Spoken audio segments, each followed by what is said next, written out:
Pengacara Gubernur Bengkulu Rohidin Mersia, Aizan Dahlan, mendatangi gedung KPK Jakarta Minggu 24 November 2024. Aizan menyayangkan penangkapan terjadi di momen masa tenang pilkada.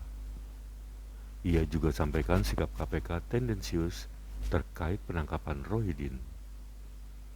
OTT KPK terhadap sejumlah pejabat di Bengkulu jadi sorotan publik, ditambah Gubernur Bengkulu Rohidin Mersia juga diperiksa terkait penangkapan ini.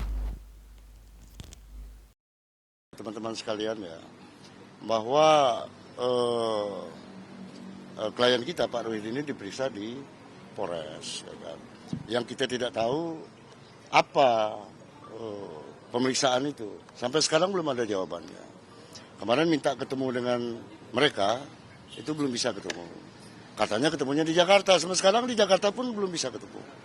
Artinya prosesnya seperti apa, pasal yang dituduhkan seperti apa, nah tentunya keluarganya harus tahu. Itu satu. Kemudian yang kedua, bahwa sekarang ini kan masih dalam soal pilkada. Pak Rohidin ini adalah paslon nomor 2. Berdasarkan kesepakatan bersama antara Kapolri, Kejagung, KPK, itu tidak bisa memberikan proses hukum terhadap paslon. Nah buktinya sekarang ini pada saat injury time, masa tenang, paslon diperiksa, kemudian nggak balik lagi. Kalau pemeriksaan nggak ada masalah. Cuma soalnya setelah diperiksa, ya kembalikan dong. Bukan soalnya dibawa ke Jakarta. Nah inilah kami melihat KPK terlalu tendensius di persoalan di Bengkulu ini. Karena sampai saat ini, ya kan, prosesnya berjalan, pilkada tanggal 27 kita akan mencoblos, paslonnya ada di sini. Di mana letak keadilannya itu? Kesepakatan sudah ada. Ada apa dengan KPK ini? Makanya kita melihat sekarang ini lebih besar kepentingan politiknya daripada persoalan hukumnya. Itu kira-kira ininya.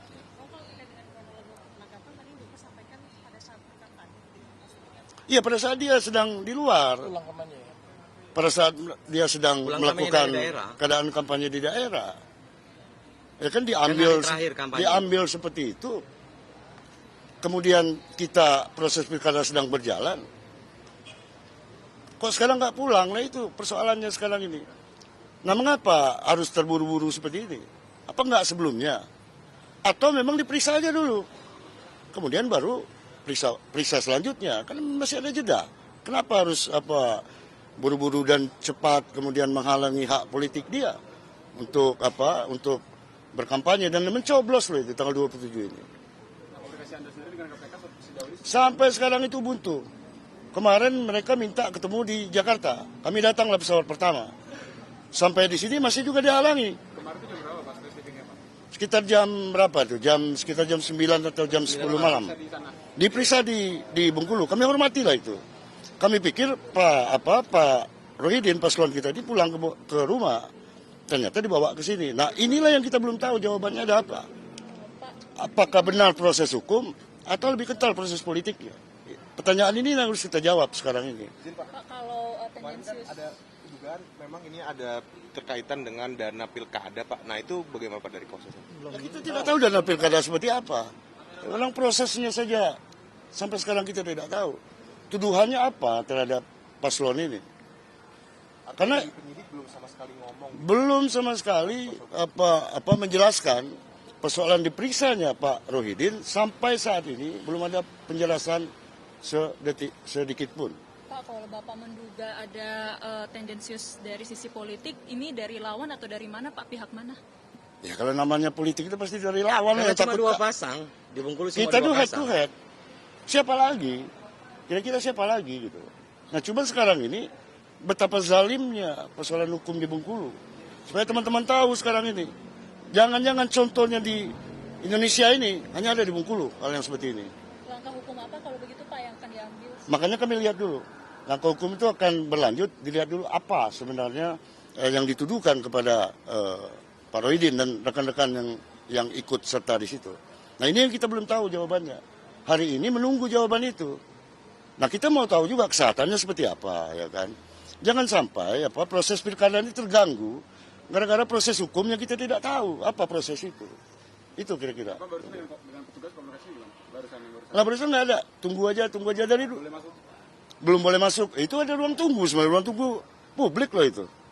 Bukan ruang tunggu KPK, ruang tunggu kita semua. Pada saat kita mau mendampingi, ya kan, orang yang ada persoalan di sini, itulah gunanya dibuat oleh negara di situ. Belum ada. Belum sampai saat ini, makanya kita harus tahu.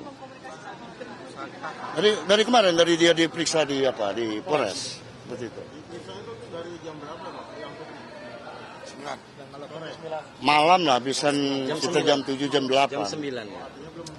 Sampai kini istrinya pun belum tahu bagaimana nasib suaminya. Bukan soal di 1 kali 24 jam. Orang pada saat dia tidak pulang, orang harus tahu keberadaannya. Harus tahu dia kenapa. Nggak ada urusan dengan 1 kali 24 jam itu. Yang penting sekarang ini, bagaimana keadaannya, dia dituduh seperti apa. Harus ada penjelasan itu secara publik. Hukum ini harus transparan, tidak bisa tertutup. Seperti itu.